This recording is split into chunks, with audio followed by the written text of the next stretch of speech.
দর্শক দেখতে পাচ্ছেন লাশের গাড়ির উপরে হাসনাত আব্দুল্লাহ এবং এবং মুখ্য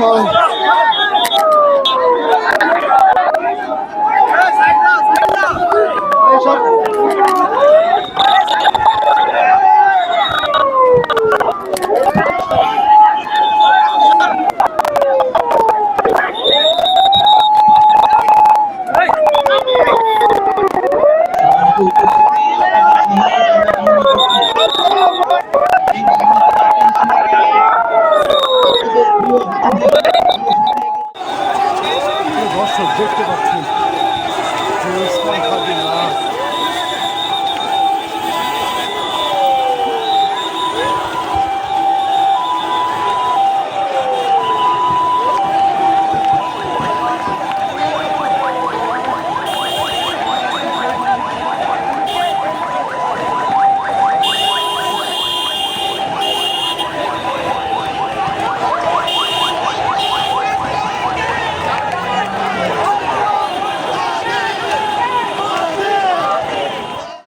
রাখতে পারা যায় না, কখনো পরাজিত করা যায় না।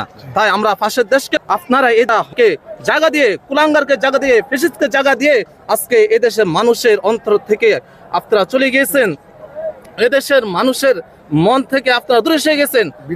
বিদেশ, হ্যাঁ, আপনারা ওদেরকে, এই হত্যাকারীকে, ফ্যাসিস্টকে বাংলার হাতে তুলে দিয়ে আপনারা আমাদের বন্ধু হয়ে যান। তাই আমরা আপনাকে বন্ধু বানিয়ে নিতে চাই।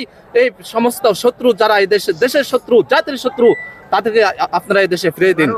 পাশাপাশি বলবো যে হাদি ভাই যে সমস্ত কাজগুলো করেছে, এই সমস্ত কাজে আমরা ইনশাআল্লাহ সামনে থেকে এগিয়ে যাব। তাই আল্লাহ তাআলা আমাদের সকল তোমরা তো জুলাইয়ের সাথে গাদ্দারি করছো। এই দেশের আপামর জনগণ তোমাদেরকে বিশ্বাস করে নেতৃত্ব দিছিল, কিন্তু এই নেতৃত্বের তোমরা অবমূল্যায়ন করছো। কারণ কি? তোমাদের ভিতরে লোভ কাজ করে। তোমরা ক্ষমতা লোভী, তোমরা ক্ষমতা চাও।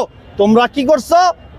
এই 1.5 বছর ক্ষমতায় ছিলা, কি উন্নয়ন করছো? দেশের কোনো উন্নয়ন করতে পারো নাই, কোনো উন্নয়ন করতে পারো নাই। একটা দুর্নীতি বন্ধ করতে পারছে? উল্টা দুর্নীতি, তাদের বিরুদ্ধে দুর্নীতির অভিযোগ। তাহলে তারা কি করছে? দুর্নীতির বিরুদ্ধে তারা কোনো অ্যাকশন নেয় নাই। মাদক দ্রব্য এখন আছে না নাই? আমার এলাকায় ওপেন বাবা খায়, ওপেন এই ডাইল খায়। একটা ডাইলের বোতলের দাম 3540, 4000, 5000 টাকা, 7000 টাকা পায় কই? বর্ডার দিয়ে ঢুকে কিভাবে? এই দেশে একটা লোক লাগবে, সে হলো দেশপ্রেমিক, যে এই দেশকে সোনার দেশে পরিণত করবে। মাত্র 1 বছর। কয় বছর? 1 বছর। 1 বছর লাগে না ভাই। আমি বলতেছেন যে এই লোকটাকে আল্লাহ তাআলা ভালোবাসেন, এরকম ভাবে সমস্ত ফেরেশতারা মানুষের দিলে বলি দেন আমি এই লোকটাকে ভালোবাসি। আজকের এই যে মানুষের গণজোয়ার, যে এরকম ভালোবাসা আল্লাহ থেকে যার থেকে ভালোবাসা দিয়ে দিচ্ছেন, এই জন্য সবাই ওনাকে ভালোবাসে। এক একজন এক এক প্রান্ত থেকে, আমি নোয়াখালী থেকে আসছি, এরকম সারা 64 জেলা থেকে হাজার হাজার লক্ষ লক্ষ মানুষ আসতেছেন। আমি এসে আসছি, আমি একলা আসছি, আমি একজন ব্যবসায়ী, আমি আমার আবার থেকে আসছি। এলাকা থেকে বা দেশের বিভিন্ন জায়গা থেকে লোকজন আসছে কিনা সেটা নিয়ে প্রচুর লোক আসতেছে, প্রচুর লোক আসতেছে। সারা আমি যখন আসছি তখন অনেক লোক আসছে, অনেকভাবে। আমি আমার মতো করে একলা আসছি। আমি বাংলাদেশ সরকারের একটা আবেদন জানাই, জালকাঠি নলছিরিতে হাদি নামে একটা ব্রিজ করতে দেখতে চাই।